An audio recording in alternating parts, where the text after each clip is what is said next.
대학생 때 나는 하숙집 근처에 있는 백반집에서 알바를 했다. 가게 본업 중 짬짬이로 배달 서비스도 한다는 그런 느낌으로 전화 응대나 위치 검색, 배달까지 조리 이외의 일들 거의 전부를 나 혼자 해내야 했다. 고객의 대부분은 나처럼 대학 근처에서 하숙하는 학생들로 1년이나 알바를 하는 동안 건물의 이름이나 위치는 물론 어떤 사람들이 살고 있는지 대충 알 수 있었다. 그날도 언제나처럼 여러 건의 배달을 마치고 슬슬 정리하려 할 때 가게 전화가 울렸다. 이하는 그때의 전화통화 내용. 항상 감사드립니다. 약과타이어입니다. 배달 좀 부탁합니다. 네, 감사합니다. 그럼 성함과 주소, 전화번호를 부탁드리겠습니다. 목소리의 주인의 답변은 없었다. 자기 주소를 정확히 알고 있지 않은 사람은 경험상 비교적 많았기 때문에 분명 알아보는 중일 거라고 생각해 그때의 나는 별반 신경도 쓰지 않고 대답을 기다리기로 했다. 아니나 다를까 잠시 후 야마다 요코마치 893번지 050에 라는 답변이 있어서 나도 일단 안심. 그 뒤로는 언제나처럼 주문을 받는다. 지도로 찾아보니 건물 이름으로 봤을 때 아무리 봐도 학생용 아파트 있는 곳과 일치했다. 음식을 짐칸에 싣고 스쿠터를 달려 5분 정도. 논길을 조금 들어간 곳에 그 아파트는 있었다. 꽤 큰 건물이라 멀리서 본 적은 몇 번 있었는데 근처에 갔던 건 그날이 처음이었다. 철골 구조의 4층짜리 건물로 엄청 오래된 분위기. 외관만으로 봤을 때도 낡았다는 건 한눈에 알 수 있었다. 밤 9시를 넘은 늦었다면 늦은 시간인데 불빛 하나 없었다. 솔직히 임대료 만엔이라도 여기선 살고 싶지 않다는 게 내 느낌이었다. 여기서 나는 초보적인 실수를 했다는 걸 깨달았다. 집 호수를 묻는 걸 깜빡한 것이다. 이런 실수가 있을 경우는 대개 내 휴대폰으로 손님에게 직접 전화를 넣는다든지 하지만 갑자기 모르는 번호로 특히 휴대폰으로 걸려온 전화를 받는 사람은 거의 없다. 살짝 낙담하면서도 일단 전화번호를 적은 메모를 한 손에 들고 건다. 상대편에서 전화를 받은 건 놀랄 정도로 빨랐다. 여보, 관리실로 오세요. 그 엄청나게 빠른 대응은 좀 섬뜩했지만 일단 감사 인사를 하고 금방이라도 부서질 것 같은 문을 열고 현관 안으로 들어섰다. 어둡다. 먼 길에서 달리는 자동차 소리가 들릴 정도의 정적. 사람의 기척이 전혀 없다. 좌우로 문이 늘어서 있는 복도가 이어지고 복도의 형광등은 들어와 있지 않다. 스위치를 찾을 틈보다도 빨리 배달을 마치고 돌아가고 싶다는 그런 느낌이 강했기 때문에 그대로 안쪽으로 나아가 관리인실 문을 두드린다. 드르륵 하고 문이 열린 방에서 불빛이 복도로 새어나온다. 목소리로 느낀 이미지대로의 바짝 마른 남자가 늦은 시간에 미안합니다 하며 맞아주었다. 나는 방 불빛과 그 정중한 대응에 안심이 된 바람에 너무 어두워서 여기까지 오기가 엄청 무서웠어요 같은 농담을 섞은 영업용 멘트가 나올 정도로 여유를 찾았다. 그 후 음식 전달과 지불은 차질 없이 끝나고 나는 돌아오게 되었다.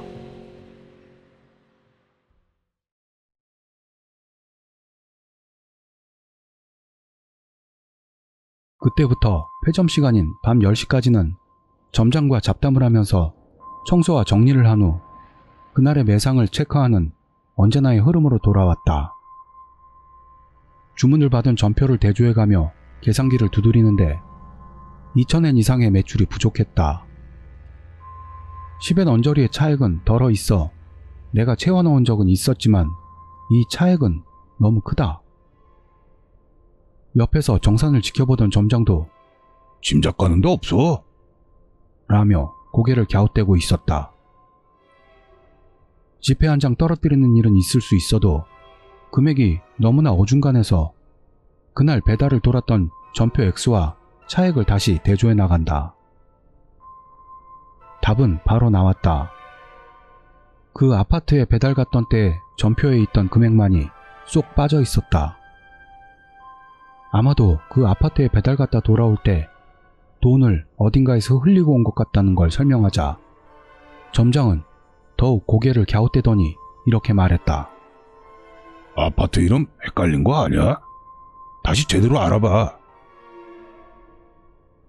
지시하는 의도를 잘 몰라서 다시 지도를 펼치고 주소지를 가리키자 점장은 안에서 가지고 나온 학생용 아파트 주소와 집주인의 전화번호가 기록된 노트를 넘기면서 점점 더 끙끙거리며 신음소리를 토했다. 나는 돈이 비는 것에 대해 특별히 혼나는 일 없이 점장이 차려준 늦은 저녁을 먹고 그날은 하숙집으로 돌아갔다. 평소엔 입에 거품을 물고 야단을 치는 스타일의 점장이 이날에 한해서는 이렇게 대충 대응했던 이유를 알게 된 것은 그 뒤로 며칠이 지나서였다. 출근했을 때 점장이 만약 저번에 그 야마다라는 사람한테 주문 들어오면 대충 거절해. 에? 라는 하달이 있었다. 이건 이유를 대어 적당히 거절하라는 의미다. 장난 전화이거나 악질적인 손님에 대해서 가게가 그에 대한 조치를 취하는 건 전부터 알고 있었지만 너무 갑작스러워서 나도 무슨 일이 있었어요? 라고 질문을 던지고 말았다. 점장은 뭐 좀 섬뜩한 이야기라 너한테는 좀 미안하지만 라는 서론을 깔고 담배 연기를 내뿜으며 이야기를 시작했다. 그 아파트는 5, 6년 정도 전까지는 이 가게의 단골이었던 사람이 경영했다고 하는데 그 덕분에 그 아파트 사람들도 많이 음식을 시켰다고 한다. 그러나 그 단골이 병으로 죽고부터는 관리인이 사라지게 된 연유로 이 학생 아파트는 폐쇄. 학생 아파트 폐쇄 자체는 최근 몇 년간의 흐름을 봐도 그렇게까지 드문 일은 아니다.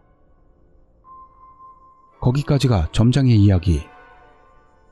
그런 사정이 있었기 때문에 전날 그 아파트로 배달을 갔었다는 내 이야기를 듣고 혹시 친척 사람이 다시 경영을 시작한 건 아닌가 생각해 어제 낮에 인사 겸 분위기도 볼 겸 아파트까지 갔다 왔다고 한다. 하지만 아파트는 황폐한 채로 아무리 생각해도 사람이 사는 느낌은 없었다고 한다. 역시 내 착각이었다는 결론으로 그냥 돌아오려고 했을 때 관리인실 쪽에서 들어오세요 라는 흐릿한 목소리가 갑자기 들려왔다고 한다.